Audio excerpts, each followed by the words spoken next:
Totoo nga ba ang ikatlong mata? Marami sa atin ay hindi naniniwala sa tinatawag na third eye.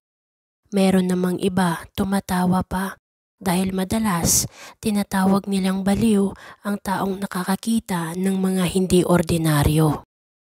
Dito magsisimula ang kwento ni Ana. Taong 1980 sa probinsya ng Iloilo. Ipinanganak si Ana sa lugar na tago at liblib, malayo sa sibilisasyon.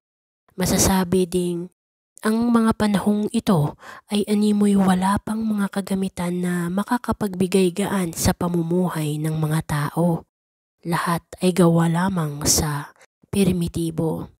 Nag-iisang anak lang si Ana, kung kaya't masyadong protektado ang kanyang mga magulang, lalo na sa mga taong nakakasalamuha niya.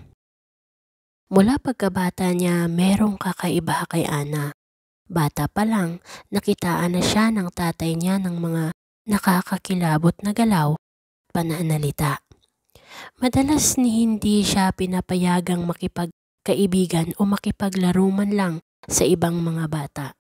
Lagi din siyang napapagalitan, lalo pa kung nakikita siya ng kanyang ama na makikipag-usap sa iba. Dahil sa paghihigpit na ginagawa ng tatay Poldo niya, nasanay si Ana na laging nag-iisa, na kung kaya't naging hilig na lang din ni Ana ang magtambay sa lilim ng puno ng duhat.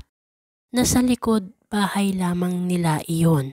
Malaki ang puno na nagbibigay lilim din sa mga alaga nilang hayop, lalo na sa kalabaw na katuwang sa paghahanap buhay ng kanyang ama.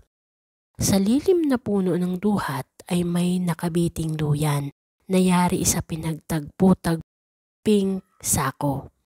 Kinahiligan din ni Ana ang laging magbitbit ng maliit na radyo kung saan napapakinggan niya ang mga paborito niyang drama sa tanghali.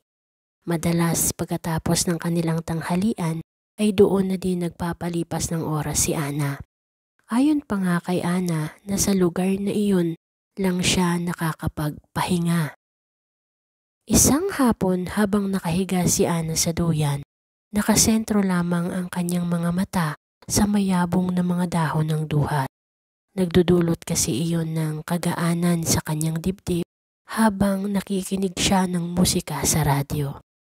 Ilang sandali ang nakalipas na maramdaman ni Ana ang animoy pagbigat ng kanyang mga pilik mata na nagsanhi ng kanyang agarang pagtulog. Hindi bago ang ganoong senaryo sa dalaga. Bagaman lagi siyang napapagalitan ng kanyang ama sa kadahilan ng hindi raw makakabuti kay Ana ang pagtulog, lalo na kung doon sa lilim ng puno.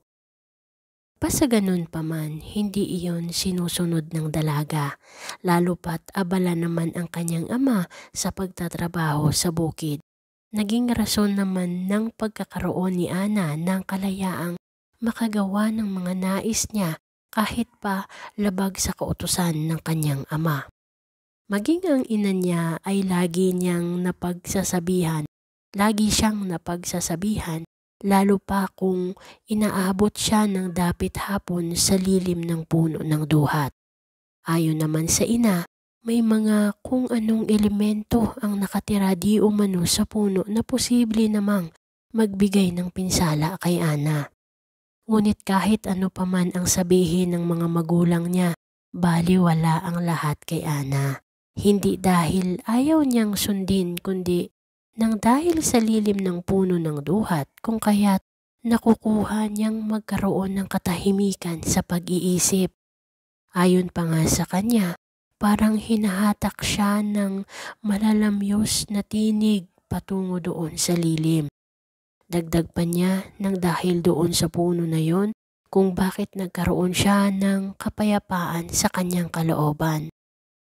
Mag-aalas 3 na ng hapon ng araw na iyon, habang mahimbing ang kanyang tulog sa duyan, bigla siyang dinalaw ng masamang panaginip. Nagsisigaw siya habang hinahabol ng isang animoy maitim na nakakatakot ang figura.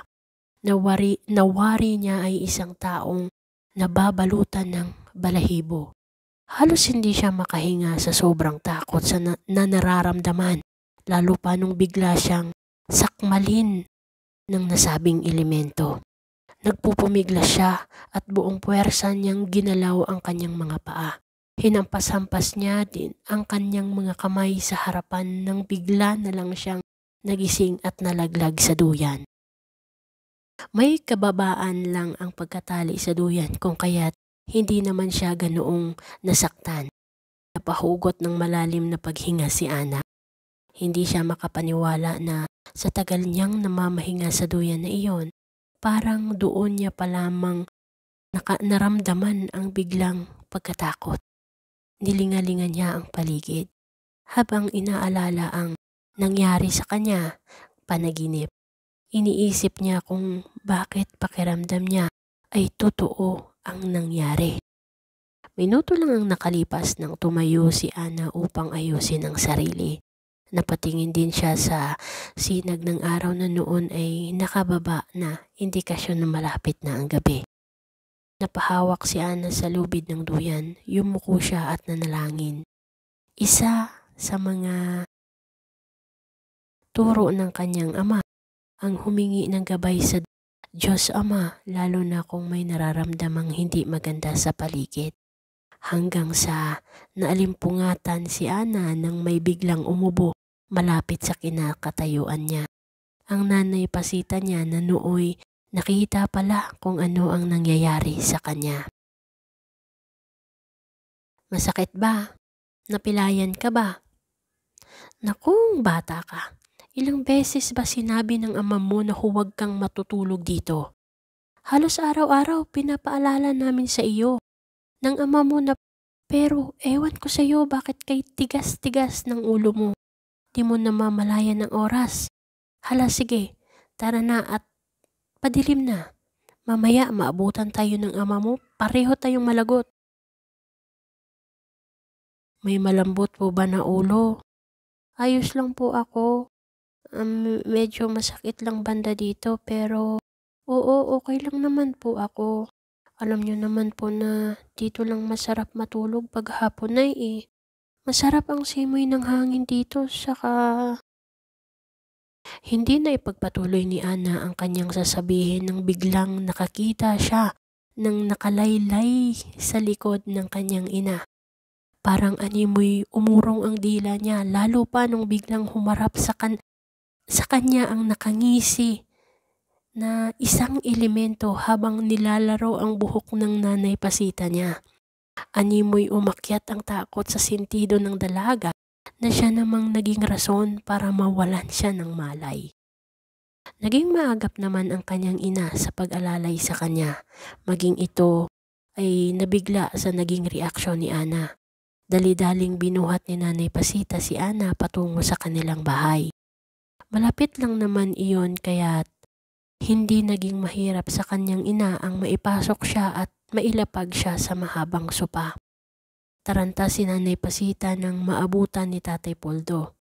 Mababakas naman sa mukha ng asawa ang pagtataka kung ano ang nangyari sa asawa at anak niya. Naabutan niya iyong nilalagyan ni Nanay Pasita ng dahon ng sambong ang ulo ni Ana. Iniisip din kasi ni Nanay Pasita na baka may lagnat ang anak kung kaya't tinalian niya ang ulo ng dinikdik na mga herbal na dahon. Makakatulong daw ang mga dahon na yon para pagaanin ang kung anumang sakit ni Ana. Bago pa man umalalay si Tatay Poldo, inayos niya muna ang sarili lalo pat galing siya sa bukid. Mababakas pa sa kanyang ang mga putik at mga dumi mula sa sinasaka. Makalipas ang ilang minuto, narinig nilang umuungol si Ana. Akmang gikisingin sana ni Nanay Pasita nang bigla itong nagsisigaw at humihingi ng tulong. Niyuyugyug ni Nanay Pasita ang anak para bumalik sa ulirat. Halos tumagal din ang ginagawa niya nang magmulat ng mata si Ana. Umiiyak ito habang yumayakap sa kanyang ina. Hindi na muna nagsalita si Tatay Poldo. Hinayaan muna nilang si Ana mismo ang magbukas kung ano ang nangyayari sa kanya. Noong una ay nagdadalawang isip pa si Ana na magsalita. Ngunit napilitan na din siyang maghayag lalo pa nung nakaramdam siya ng kakaiba sa loob ng bahay nila. Ang lamig po. Nay, di po ba kayo nilalamig? Saka, ano ang nangyayari? Kanina lang ang sabi ni Ana sa kanyang ina.